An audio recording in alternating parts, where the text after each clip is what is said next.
Selamünaleyküm, Avtosentr patmış işləri ilə hal-hazırda 2023 yılda işlep çıxarılan avtomat korrekçə robotumuz satığa gəldi. Metan ustanovka buğan, klapullara külüçəm deyilən seyrək tutdu motoru.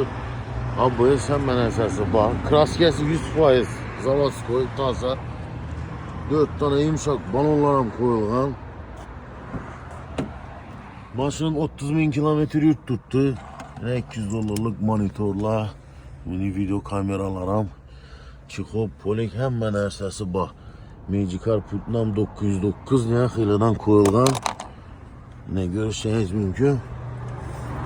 Maşın təyar halda. Doğru hedələdim. Bunun narxına gələn olsa, narxı 144 milyon son olsa, naxt pula satıladı. O da qalasa. 2,5 kredita kızı kulçula. Eldinden 13 milyon son törov boladı. Notarius qayısı Eddinli boladı. Menzilimiz Xanka yolunda 9'un axırı Avtosentr Kapital Bank. Benim olan müracaat et gələ verirsinizlər.